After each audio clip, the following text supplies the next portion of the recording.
तापस वेश विशेष उदासी 14 बरस राम वनवासी। कैकेयी ने जब सुना,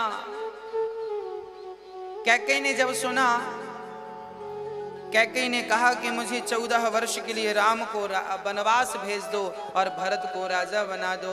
दशरथ जी ने जब सुना कि 14 वर्ष के लिए राम को राजा बनाना है, राम को वनवास भेजना है, तब दशरथ जी महाराज के मानो प्राण निकल गए। मानो प्राण निकल जाएंगे। कैकेयी मां ने जब कहा कि राम को 14 वर्ष के लिए वनवास भेज दो, दशरथ जी महाराज मानो अचेत होकर धड़ाम से जमीन पर गिर पड़े। दशरथ जी की आंखों में आंसू। कैकेयी क्या कह रही हो? हमें लग रहा है तुम मजाक कर रही हो। क्यों ऐसा राम के साथ है? अच्छा, कैकेयी ने 14 वर्ष का ही वनवास क्यों मांगा?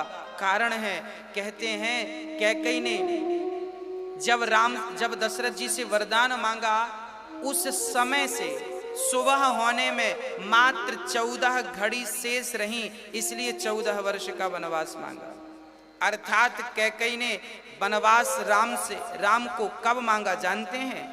दशरथ जी से राम को वनवास कैकेयी ने रात्रि के 12:30 बजे मांगा। लगभग 12:30 बजे रात को कैकेयी ने ये कहा कि राम को वनवास भेज दीजिए, तपस्वियों का वेश बना करके। 14 वर्ष क्यों? क्योंकि उस समय से सुबह होने में 14 घड़ी शेष थी। इस 14 वर्ष का इसलिए भी ताकि जब राम वनवास जाएंगे तो 14 वर्ष में भरत बिल्कुल यहाँ पर अपने राज्य को तैयार कर लेंगे, प्रजा का मन जीत लेंगे। और 14 वर्ष इसलिए भी कि इस मैं भरत को बुलाकर और राज्य तिलक कर देता हूँ, पर मेरे राम से मुझे दूर मत करो कैकेयी, नहीं मेरे प्राण निकल जाएंगे। तब कैकेयी जब दशरथ जी की ये बातें सुनी तो जानते हो कैकेयी निष्ठुर बन के क्या कहती है? अच्छा, अभी तो बड़ी डींगे मार रहे थे कि रघुकुल रीत सदा चली आई, प्राण जाए पर वचन न जाए। हाँ, सत्यवादी हैं हम लोग, और अब हमने अपने वरदान मांगे तो मत मांगो मत मांगो, मत दीजिए। और सुन लीजिए कान खोलकर दशरथ जी, यदि कल सुबह होते ही राम वनवास नहीं गए तो ये कैकेयी प्राण त्याग देगी, कलंक लगेगा आपके नाम पर। दशरथ जी रोने लगे। कैकेयी इतनी निष्ठुर, इतनी निर्दयी कैसे हो सकती है? कैसे हो सकती है? कैसे हो गई? क्योंकि गुरु मिला है मंथरा जैसे गुरु मिले तो कोई भला क्यों ना कठोर बन जाए। अब दशरथ जी महाराज जमीन पर गिरे पड़े हैं और बार बार कह रहे हैं राम राम रट बिकल भुआलू, जनु बिनु पंख विहंग बिहालू। जैसे पंख के बिना पक्षियों की हालत हो जाती है, आज दशरथ जी की वैसी हालत भई है। दशरथ जी घिसटते घिसटते उनकी अब हिम्मत नहीं हुई कि वो खड़े हो सकें। दशरथ जी घिसटते हुए कैकेयी के पास जाते हैं और कैकेयी के चरण पकड़ के हाथ जोड़कर कहते हैं, कैकेयी मैं हाथ जोड़ के चरण पकड़ के विनती करता हूँ, मैं भरत को राजा बना दूंगा, पर मेरे राम को वनवास मत भेजो। नन्हा सा बालक है, कैसे वनवास में रहेगा?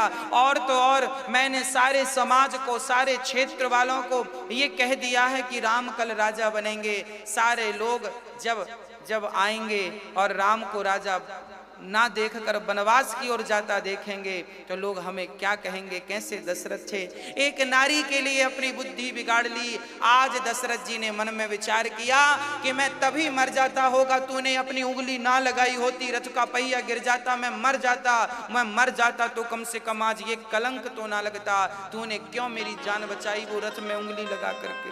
दशरथ जी बोले कि ऐसी नारियों का विश्वास नहीं करना चाहिए, ऐसी नारियों का जो दूसरों के भड़कावे में आकर के अपना ही घर उजाड़ लें, ऐसी नारियों पे दशरथ जी ने कहा कि मैंने विश्वास करके बहुत बड़ी भूल कर दी। हाँ, दशरथ जी रोने लगे, बार बार कैकेयी के चरण पकड़ के कह रहे हैं, कैकेयी इतनी कठोर, इतनी निर्दयी मत बनो, हाँ मत इतने निर्दयी बनो, पर मानने को तैयार नहीं। उसी क्षण सुबह, अब पूरी रात दशरथ जी ने रोते रोते गुजारी। सुबह हुआ, श्री सुमंत्र जी आ गए। सुमंत्र जी ने देखा कि आज पूरी प्रजा, सबको ये पता था कि आज राम राजा बनेंगे, सारे लोग बाजे बजा रहे हैं और बिरदावली गा रहे हैं, परंतु जनक अभी दशरथ जी उठे नहीं सोकर। आज सुमंत्र जी को लगा कुछ गड़बड़ है। पता चला कि कोप भवन में गए हैं दशरथ जी। सुमंत्र जी गए और जब कोप भवन में जाकर दशरथ जी की हालत देखी तो दंग रह गए, प्रभु क्या हुआ, संभाला। सुमंत्र जी ने दशरथ जी को, दशरथ जी कुछ ना बोल पाए। कैकेयी ने कहा, सुमंत्र जी जाओ और राम को बुला कर लाओ। सुमंत्र जी कैकेयी को देखते हैं और समझ करके कैकेयी से कुछ कहते हैं धीरे से। सुमंत्र जी ने कुछ कह दिया। क्या कहा सुमंत्र जी ने, जरा समझिएगा। जानते हैं कैकेयी के पिता की मृत्यु कैसे हुई थी? जो कैकेयी के पिता थे ना, इनकी मृत्यु कैसे हुई थी? कहा जाता है कि कैकेयी के जो पिता थे, ये पशु पक्षियों की भाषा जानते थे। पक्षी आपस में क्या बात कर रहे हैं ये समझ लेते थे, जान लेते थे। एक बार क्या हुआ, अच्छा इन्हें ये वरदान था कि तुम किसी भी जीव की बात जान लोगे, परंतु ये भी था कि तुम तो जान लोगे पर किसी से कह मत देना, यदि कहोगे तो प्राण निकल जाएंगे। तो जानते हैं क्या हुआ? एक दिन एक बगीचे में कैकेयी के पिता और कैकेयी की मां दोनों पति पत्नी बैठे थे बगीचे में। उसी बगीचे में एक पेड़ पर, एक डाल पर दो पक्षी बैठे थे और दोनों पक्षी आपस में कुछ बात कर रहे होंगे। तो ये कैकेयी के पिता उनकी बातें सुन के हंस पड़े। जब इनके मुंह से हंसी निकली तो इनकी पत्नी बाजू में बैठी थी। इन्होंने कहा, क्यों, आप क्यों हंस रहे हैं?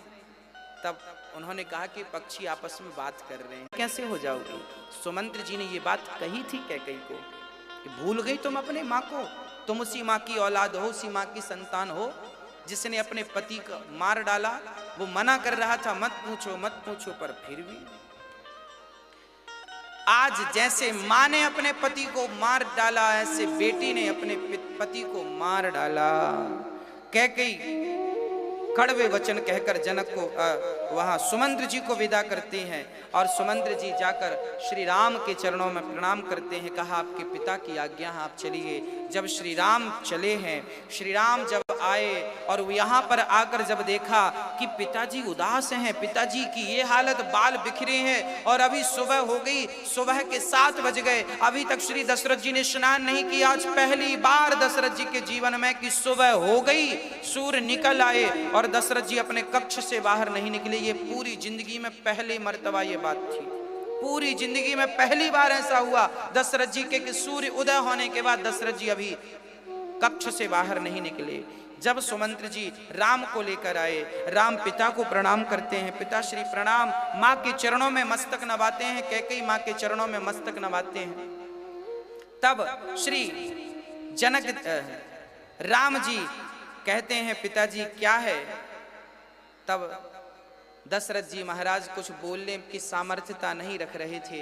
राम चरणों में बैठ गए, पिताजी कुछ कहिए तो सही, आपकी ये हालत कैसे हो गई, क्या हुआ आपको? बार बार जब मेरे राघव ने पूछा कि पिताश्री क्या हुआ क्या हुआ क्या हुआ, पर पिता ने कुछ नहीं कहा। तब कैकेयी माँ बोल पड़ी, राम कुछ ज्यादा कुछ नहीं हुआ, आपके पिता से हमने 2 बातें कही थी, वो बातें इन्हें इतनी बुरी लग गई कि देखो ये पड़े हैं, उठते ही नहीं। बेटा, यदि पिता का दुख दूर कोई कर सकता है ना, तो राम तुम कर सकते हो।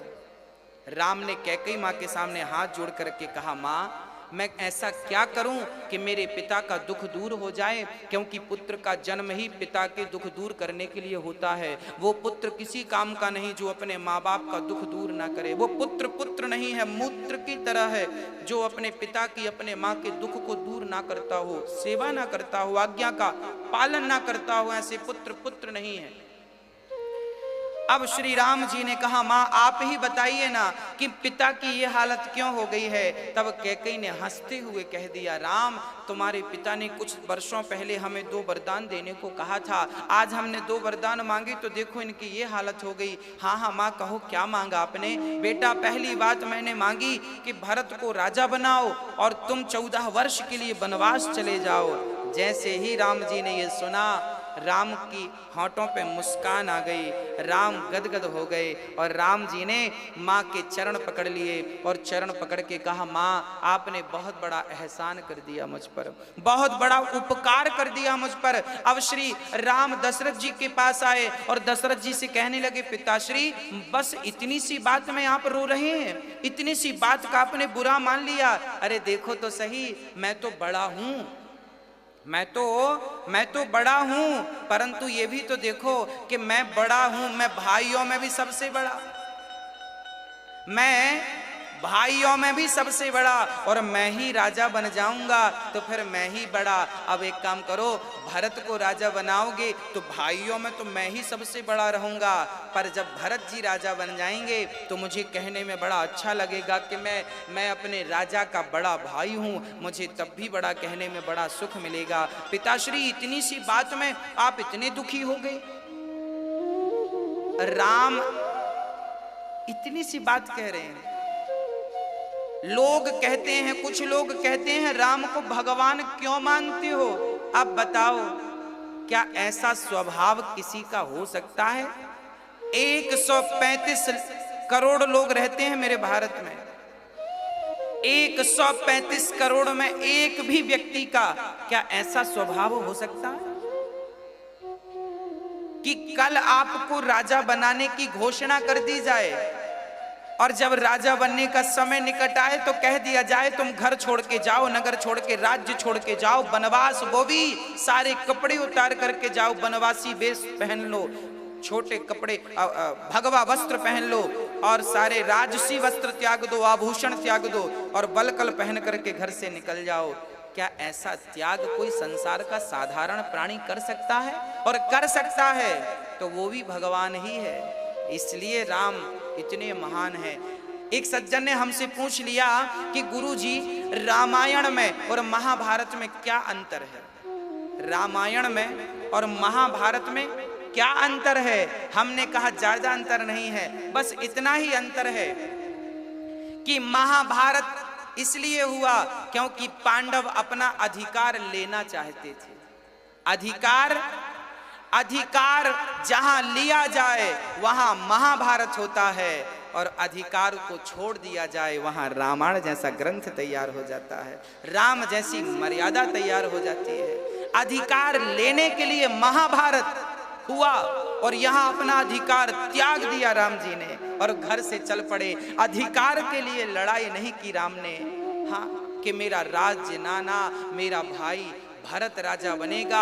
राम बोलते हैं मैं राजा बनता तो शायद मुझे इतनी प्रसन्नता नहीं होती जितनी प्रसन्नता मेरे भरत के राजा बनने से होगी।